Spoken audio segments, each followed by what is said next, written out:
మారుమూల పల్లెల్లో నుంచి ఒక బలమైన ఆకాంక్షను తీసుకొని మీ తల్లిదండ్రులు ఉపాధి హామీ కూలీ చేసి రూపాయి కూడబెట్టి హైదరాబాద్కు పంపించి అశోక్ నగర్ చౌరస్తాల్లో, దిల్సుఖ్ నగర్ చౌరస్తాల్లో, అమీర్పేట్ చౌరస్తాల్లో కోచింగ్ సెంటర్లలో మిమ్మల్ని చేర్పించి గ్రూప్ 1 అధికారులుగా, గ్రూప్ 2 అధికారులుగా మీ ఉజ్వల భవిష్యత్తు ఉండాలి అని పంపిస్తే 10-15 సంవత్సరాలు పరీక్షలు నిర్వహించకపోను, నిర్వహించిన పరీక్షల యొక్క ప్రశ్నాపత్రాలు జిరాక్స్ సెంటర్లో పల్లి బఠానీలలాగా అమ్ముతుంటే గుండె పగిలి రోధించిన విద్యార్థుల గురించి ఎప్పుడైనా ఆనాటి పాలకులు ఆలోచన చేసిండ్రా? మీరు ఒక్కసారి ఆలోచన చేయండి మిత్రులారా. 15 సంవత్సరాల సుదీర్ఘమైన గ్రూప్ 1 అధికారుల నియామకాలను ఈ ప్రభుత్వం 20 రోజుల క్రితం దసరా కంటే ముందు నియామక పత్రాలు ఇచ్చింది. వాళ్ళ కుటుంబాలలో దసరా పండుగను ముందుగానే తెచ్చిపెట్టింది.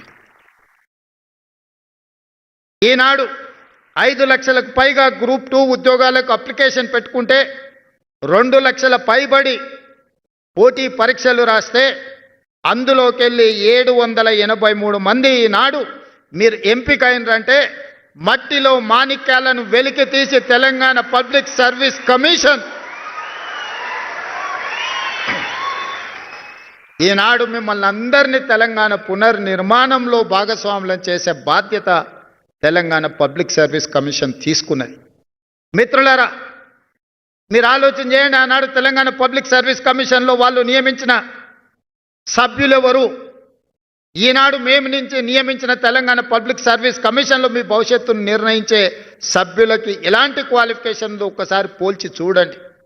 నిర్వహించిన పరీక్షలను చూడండి, వెల్లడించిన ఫలితాలను చూడండి. దీని వెనకాల ఉన్న చిత్తశుద్ధిని, శ్రమని మీరు గుర్తించండి. ఈరోజు మా కోసం కాదు, మీకోసం. మీరు మేము వేరు కాదు, మీరే మేము, మేమే మీరు. నల్లమల అటవీ ప్రాంతంలో నుంచి ఒక మారుమూల గ్రామం నుంచి ప్రభుత్వ పాఠశాలలో చదువుకున్న నేను ఇక్కడికి వచ్చినా అంటే అందులో మీ శ్రమ ఉన్నది, మీ మద్దతు ఉన్నది.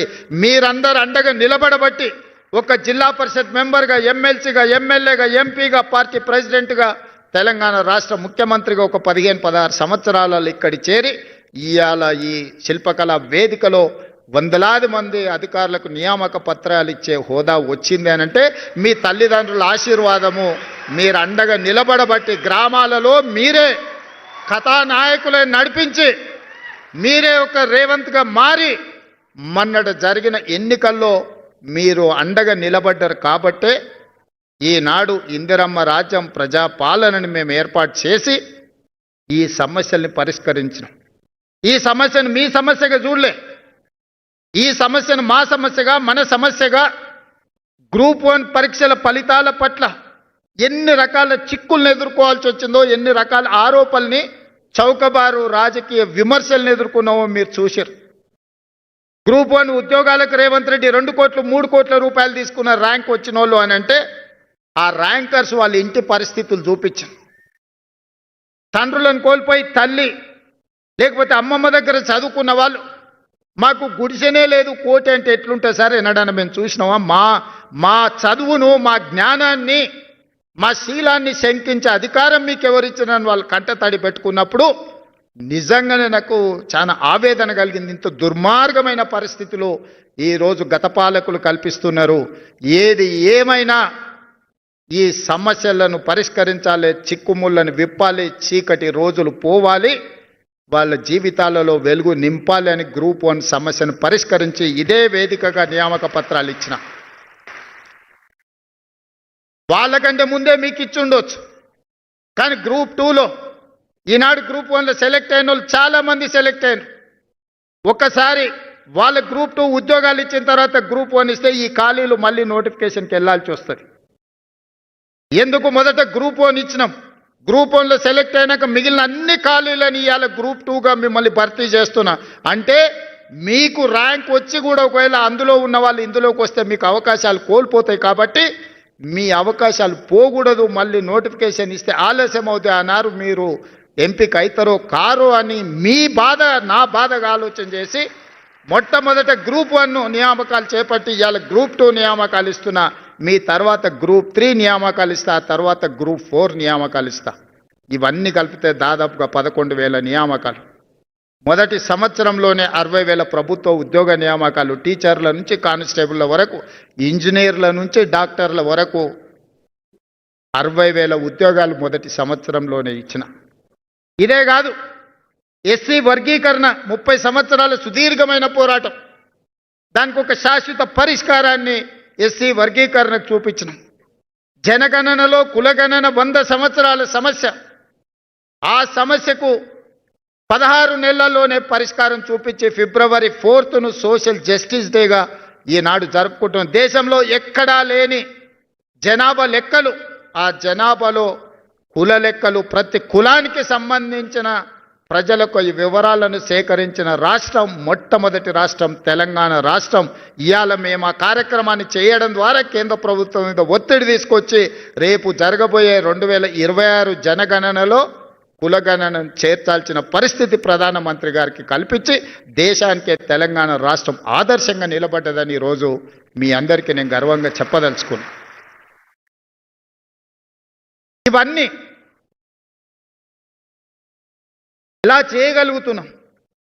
ఎన్ని ఆరోపణలు చేసిన, 10 సంవత్సరాలు పరిపాలన చేసిన వాళ్ళు, 10 సంవత్సరాల అధికారాన్ని చెలాయించిన వాళ్ళు అడ్డుపడుతూ అక్రమంగా సంపాదించిన సంపదతో ఎక్కడ పడితే అక్కడ కేసులు వేస్తూ, పిటిషన్లు పెడుతూ, వీధులెక్కి రాద్ధాంతం చేస్తూ, సోషల్ మీడియాలో పెట్టుబడులు పెట్టి బురద జల్లే కార్యక్రమాన్ని చేస్తున్నారు.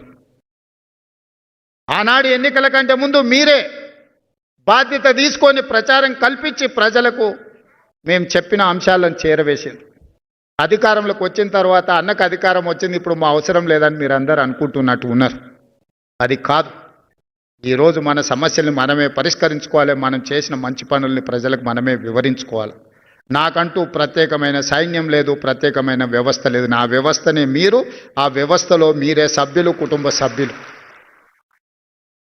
రేపటి నుంచి మీరు కూడా నిన్నటి వరకు మీరు సామాన్యమైన నిరుద్యోగ యువకులు మీ తల్లిదండ్రుల ముందు కానీ, మీ గ్రామ ప్రజల ముందు కానీ, మీ బంధువుల ముందు, ఈ రోజు నుంచి మీరు ఆఫీసర్స్, మీరు ఈరోజు ఆఫీసర్గా డిజిగ్నేట్ కాబోతున్నారు.